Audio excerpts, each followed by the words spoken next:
Hello, and welcome to Stories from India, a podcast where we talk about myths, legends, and folk tales from India. I'm your host, Narad Muni, and I'm a mythological character myself. I have the gift of eternal life and knowledge of the past, the present, and the future. By profession, I'm a traveling musician and a storyteller. So, the way I'm doing my job is by podcast. In this episode, we are going to do a story of Tenali Raman. We'll see why you should always read the fine print when signing up for a bet of any kind, especially against a weasel. And I don't mean a real weasel, just the allegorical one that represents a sly and sneaky person who'll stop at nothing to deceive you.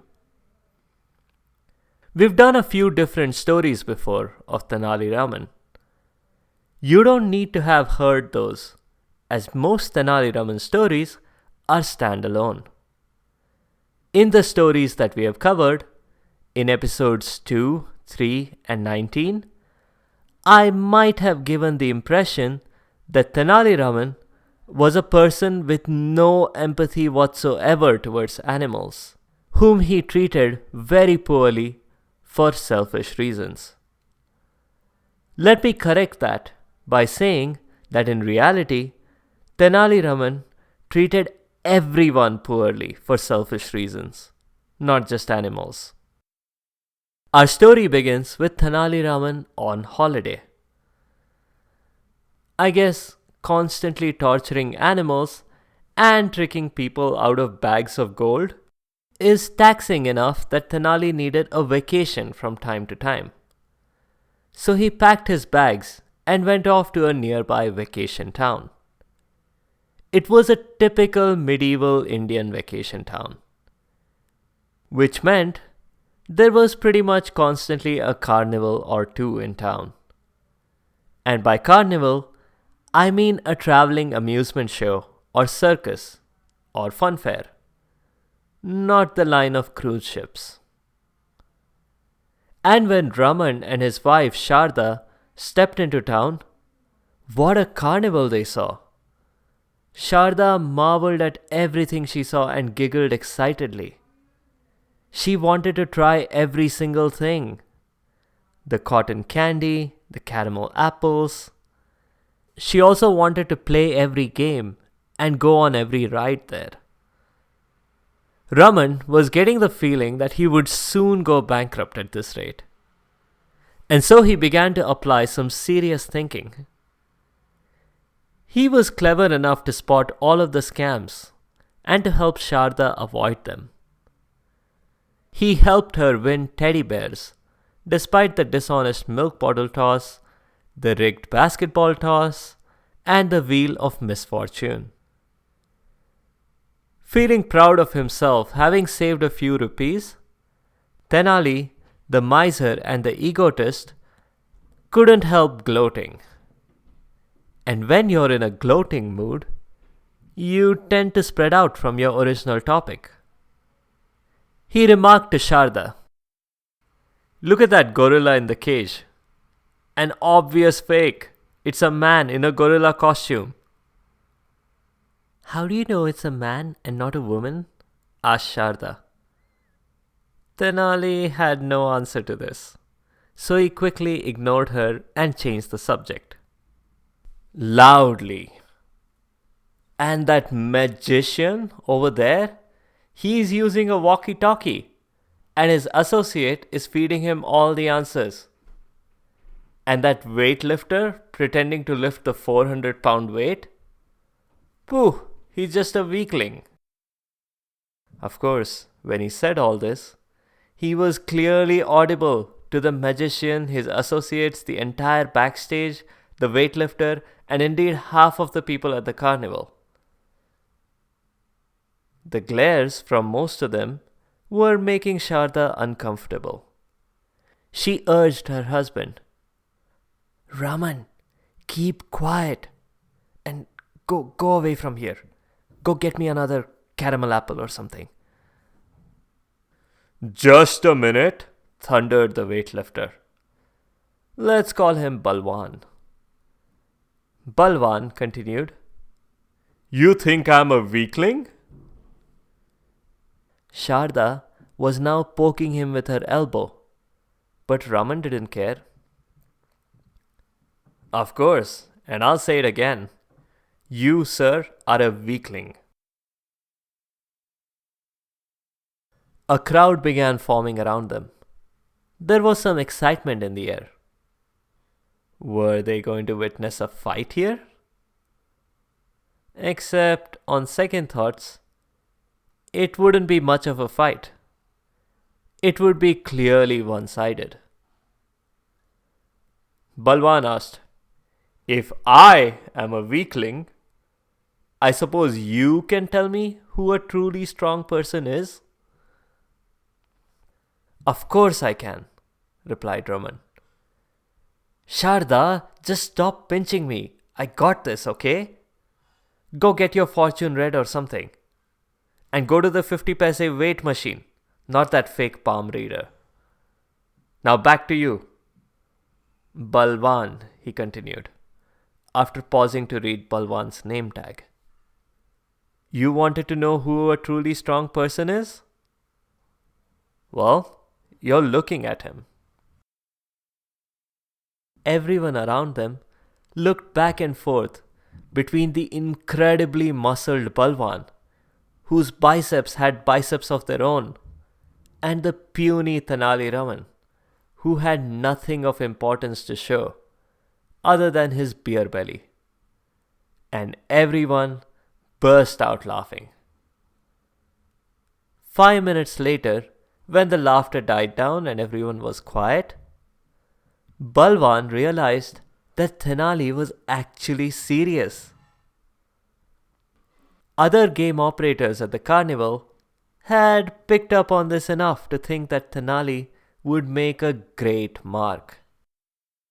One of them, who was a face painter, patted Tenali on the back with his hand covered in chalk.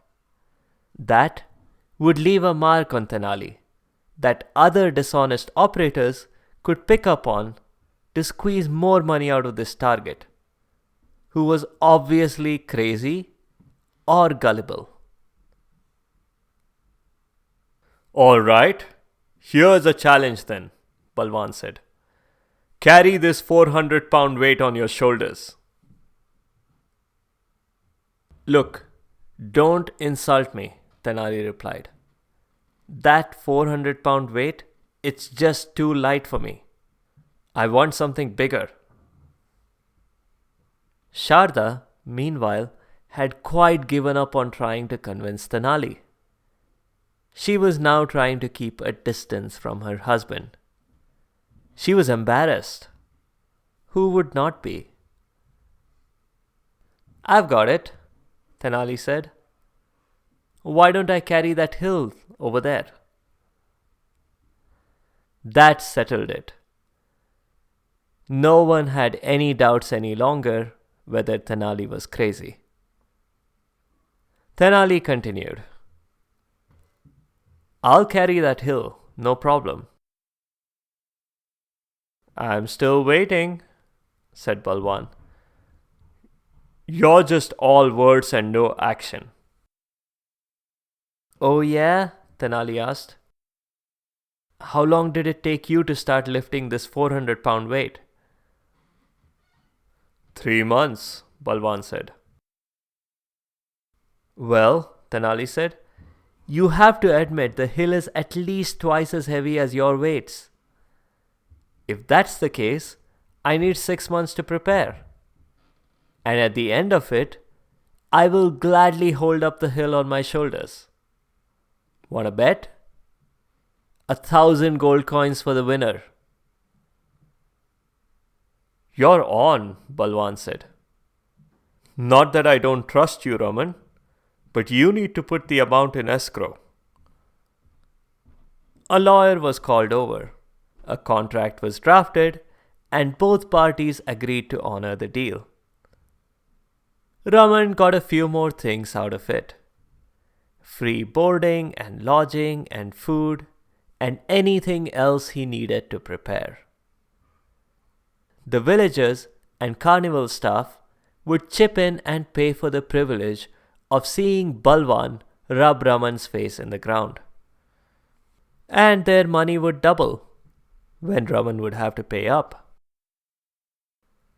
Now that all that was settled, Raman and Sharda moved into the penthouse suite in the tallest building in the village, which had all of 2 floors.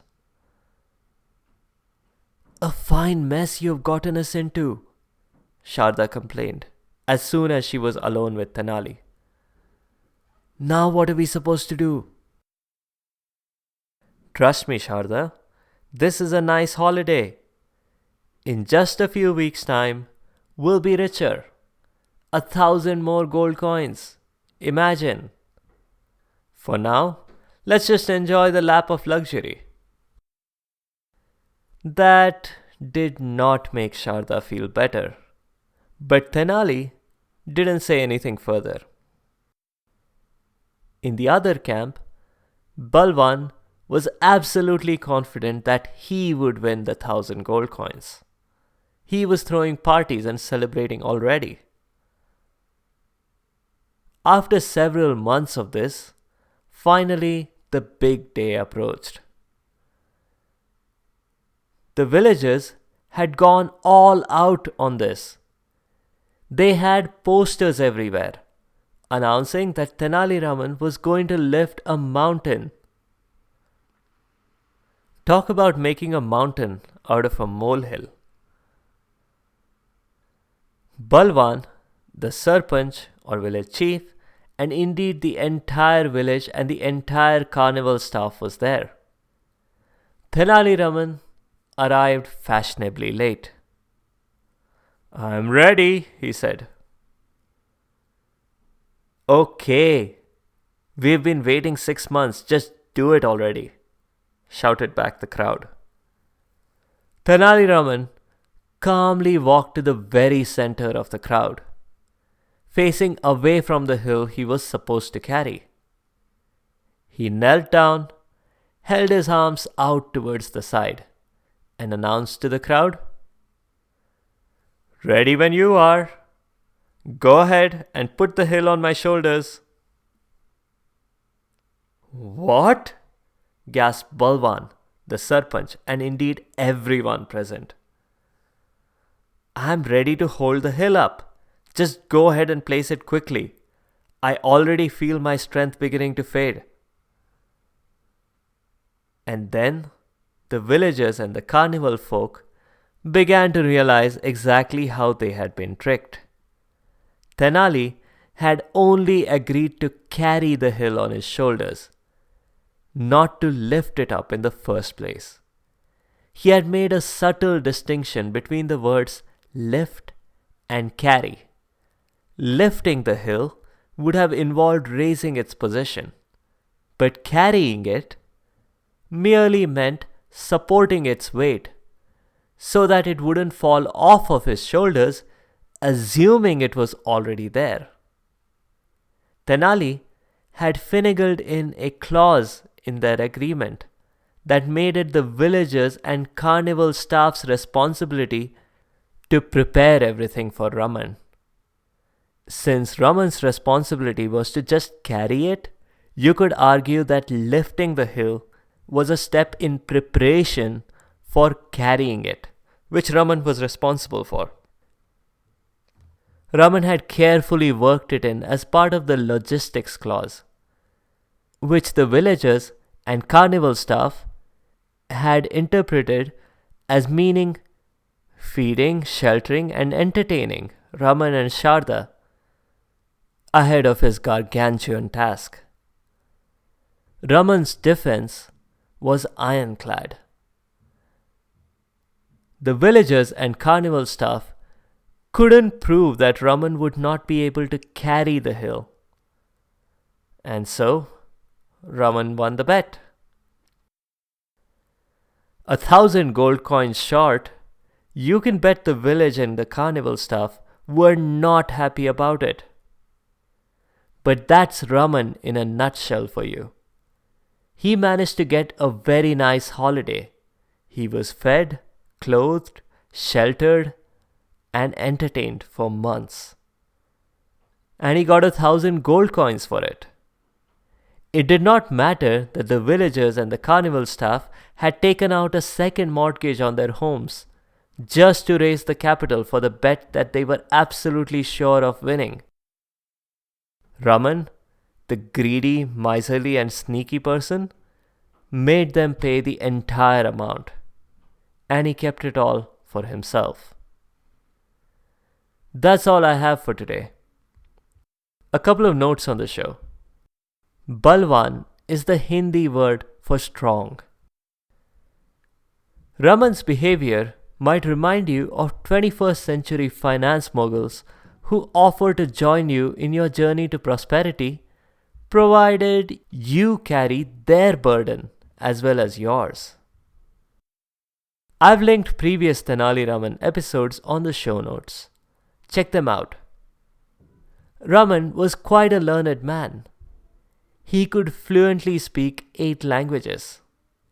It's a shame that he used all of his talent towards torturing animals and tricking people out of their money. His one saving grace is that often he would trick rich people. But as we saw in today's example, that was not a rule. The practice of marking somebody with chalk on their backs at a carnival is a real one, and that's the origin of the word mark as in target of a scam. That's all for now. In the next episode, we'll switch back to the Panchatantra. We'll do a story that may have inspired another very famous story that is now part of Aesop's fables. If you have comments or suggestions, or if there are particular stories you'd like to hear, please do let me know by leaving a comment or a review on the site sfipodcast.com or tweet @sfipodcast.